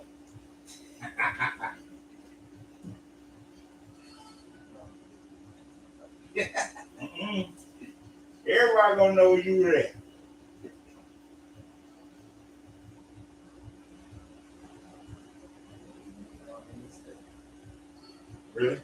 like everybody. Tony's in Atlanta, y'all. Tony in Atlanta. All y'all up in Detroit. Tony's in Atlanta. I'm telling you. Who you having from? You having somebody. I'm not funny. I'm gonna take that one.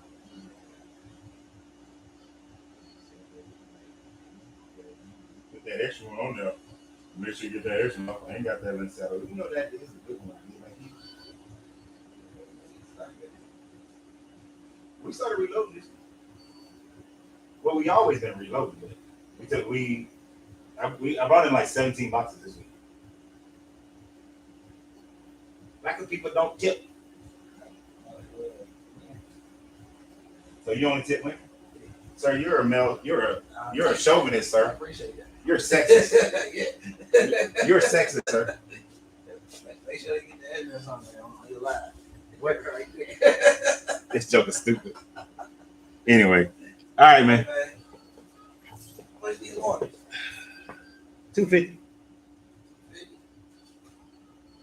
Why he messing up my transactions?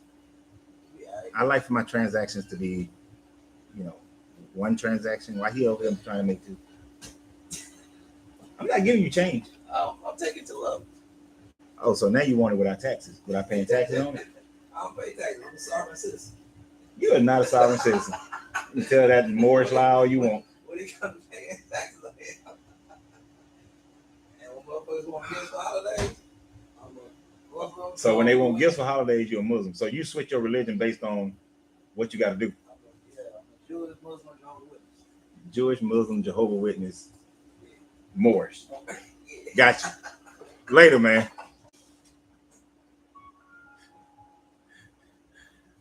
No thoughts. I don't know. I probably missed whichever you said.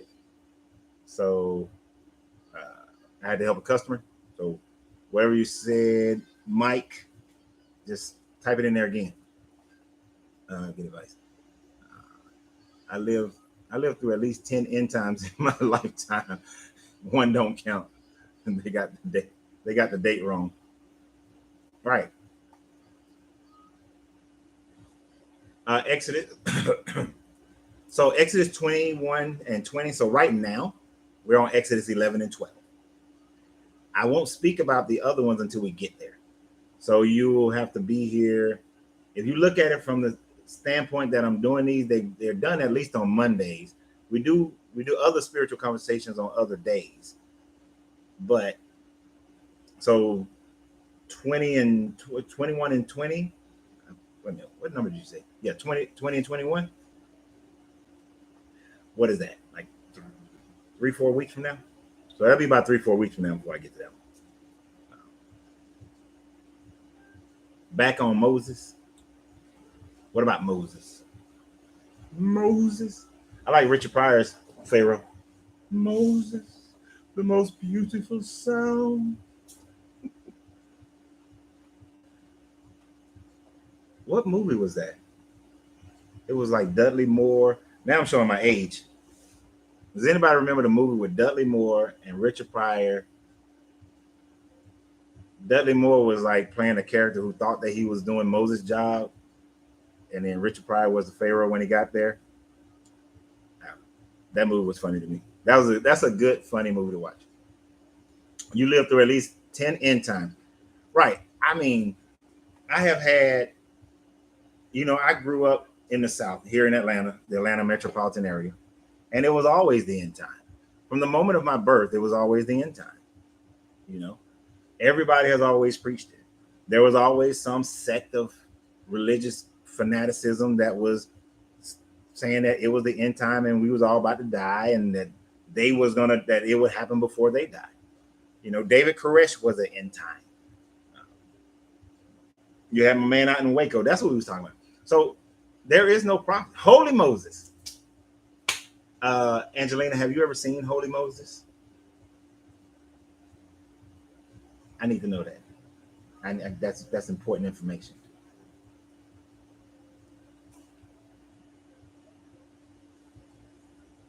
But what did you say about? I'll get to the cigar point first. Try smoking just blow. So we'll be again at some point. Yes, you don't inhale a cigar. You just blow it out. This is why cigar smokers don't get cancer. And I'm guessing since Angelina, you're laughing, you haven't seen it. That's got to be corrected. But yeah, you just blow it out. And if you retrohale it through your nose, then you really, that's when you can taste the different flavor palettes of a cigar. I do have a cigar channel called Smoking Phoenix Cigars, Dominic. So, and I do talk about cigars. I do a lot of stupid stuff on that channel too, but we also do cigar etiquette and talk about cigars on there.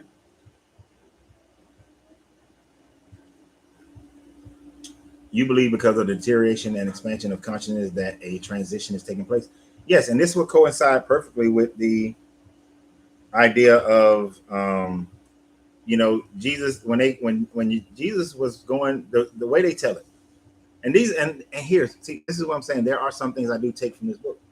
When Jesus supposedly went up to, they was going to Jerusalem, he said, "Hey, who house? Where we going? When you depart us," he was like, "Find a man who's carrying a pail of water into his house. We would go." Men back then didn't carry water; only women carried water. So that would have been like, "What the hell are you talking about, Jesus?" They would not have taken that literally. They understood that he was talking about the age of Aquarius. That after Jesus, who represents the age of Pisces, that then the age of Aquarius is where we would go. The age of Aquarius is a pouring out of knowledge, a opening of the consciousness. The Egyptians in the Hermetics, that is a going into the golden age. The Mayans, it was the end of the 13th Bantoon and going back to the first. Everybody thought the world was going to end. I ain't gonna lie, I kind of did want the world to end, or at least the cataclysm to happen, because I just, for some strange reason, I think I can survive a cataclysm. But that's neither here nor there. That's one of my crazy thoughts that I have sometimes. But I did recognize and was telling people, if you go back to the videos I was making back in 2012, I was telling people over and over again, this is not the end of the world, blah, blah, blah. This is the end of the 13th Bantoon, which means we go back to the first Bantoon, which was a golden age of consciousness for the Mayan people. So I agree wholeheartedly that we're going through an expansion of consciousness. The internet is one of the major proponents that has allowed for that expansion of consciousness to happen. Right? So that's why so many people are walking away from all these traditional religions. That's why people are getting starting to understand energy and transmutation, and they're recognizing chakras. When I was a kid, when I was like a teenager rather, and I first learned about chakras, folks thought that I was supposed to. I mean, growing up in a small community in Atlanta, they thought, what the hell is this crazy boy talking about some chakras? I ain't never heard of no chakras. Nobody in Marietta, Georgia, knew anything about chakras when I started reading about chakras back in the mid 80s.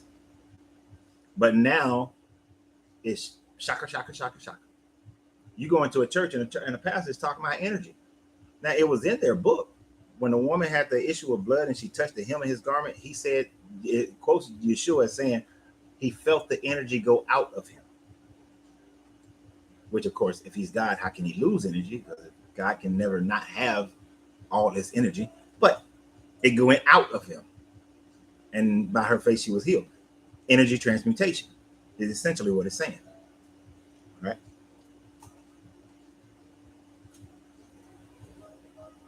I only look at the zodiacs as far as the energy that is propagated from them. That's it. Just from that standpoint. I don't believe that the zodiacs control my life or control my decisions or what I do or how I live. I control those. I decide those. No one else, nothing else decides those things.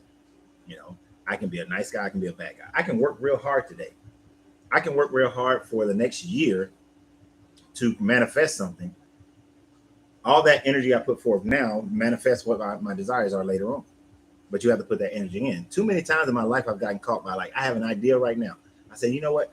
I should really start doing X, Y, Z right now. And then I don't do it. But then 6, 7, 8 months later, a situation comes up that if I had done what I said I should have been doing 6, 7, 8 months ago, I would have been prepared for what was going on later on, what happened later on, the opportunity that was presented later on, or the situation would not have been as drastic later on. but I was ill prepared because I didn't do what I know I needed to do early on. The energy was there, the frequency was there, everything was there to move me into that direction, but I didn't do it. So the energy was there, but I didn't utilize it. So I look at astrology in that same framework, that it presents energies for us to be able to use, but if you don't use it, it doesn't harm you, nor does it hurt. It's not like death or dying, but it could set you up for a better situation. But I don't think it controls you. The 13th sign is, I can never say that name right. Ophiuchus. Ophiuchus. I know it's PH. Ophiuchus. I think that's how to say it. When they first came out with them, that pissed off a lot of people. How you doing? All right. Pretty well. I gotta help customer. Y'all hold on for a minute. This your first time? Yep. Well, welcome to Smoking Phoenix Cigar Lounge. I do this until somebody sits in here and I gotta go. But so every day we do a daily deal where we pick up 4 cigars, the least expensive on the house. Okay. All right, and then we have to enjoy the lounge. We have a 1 cigar night. Okay. And you're more than welcome to go into the humidor. Is there anything specific you're looking for? No, I'm just see what you got and see what I feel like smoking today. All right. Well, it's midday. A nice medium. Yeah. A little pepper. All right. Depending on what you're eating, what you ate, and what you're drinking. Yeah, I ain't drinking nothing but a little water. I'm gonna let you have at it, sir. All right. All right. It's a slide. Slide. All right. He more than likely not staying, so we're gonna stay on here. Yeah, the person who said that it was the end time, they never gave anything to prove their points that I could see. So we're just gonna keep on. And now isn't that interesting? He said that he had a prophecy in February about this being the end time, but there's nothing to back that up. Why should I take it on faith of just what he said? That way anybody can say that. There's a fly in here, and I just saw it flying in the camera. But I'm gonna smoke him out. But anybody can say that. Anybody can claim an end time. I can claim an end time. You know what? And I guarantee if I would start sitting up here saying that because of the opening of the chakras and my releasing of my earthly attachments, I've come to the understanding through the cosmic energies that the end time is here. Who said it? Uriel has, from the energy of Uriel and Saturn, we are in the end, that the world is going to experience major earthquakes and all this kind of thing. Guess what? The earth experiences earthquakes every day. Every day it experiences earthquakes. So how hard is it to predict an earthquake, that an earthquake is going to happen? We know that one day California is going to fall into the ocean. How hard is it not to predict that? We know that certain volcanoes are going to erupt. It's not that hard to predict those things. We know that there are going to be wars. Man is a war animal. We will fight wars over resources. I'm predicting right now that the next major war will be a fight over the resources of Africa. That it will be a fight most likely between the Americas and Europe fighting China and Russia over the resources of Africa. That fight will probably occur somewhere in the Middle East and East Africa. Hold on for a second. I'll be right back. What's it? I got me a leaf phosphor and a 100 gram Maduro. All right. Which leaf? Maduro. The Maduro? Yeah. You know what? You said that, didn't you? So how'd you find out about it? I was seeing what shops are around in the area, and I was driving through, so I figured I'd stop and have a smoke before my meeting this afternoon. All right. You hanging out with me? Yeah. Okay. I'm gonna get off this live then. Oh, you can sit. I'll sit over here in the corner. Oh no. See, I don't do that when people are here unless I know the person. Gotcha. Because the subject matter that I talk about may be offensive. Oh, I got you. Okay. And at the end of the day, this is a business. Yes, sir. So, but they'll be all right. We already been on for 2 hours. Oh, okay. It'll be 23.85.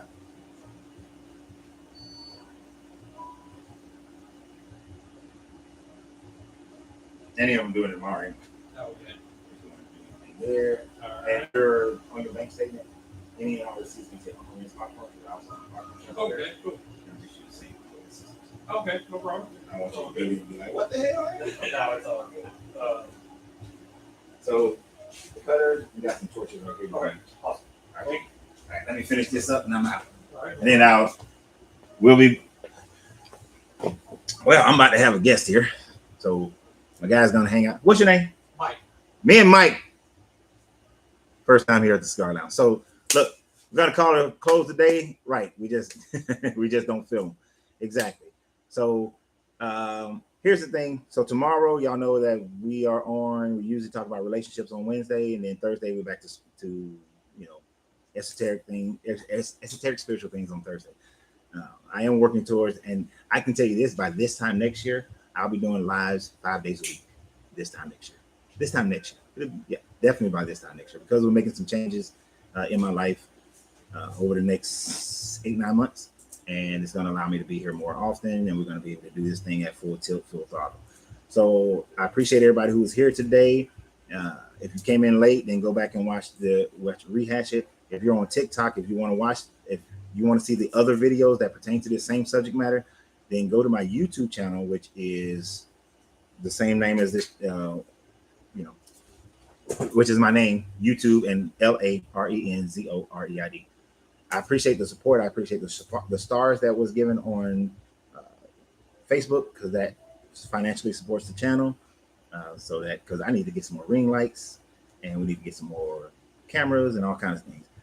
And as for if you decided you want to do a super thanks chat on YouTube, I greatly appreciate that as well. But make sure y'all share it.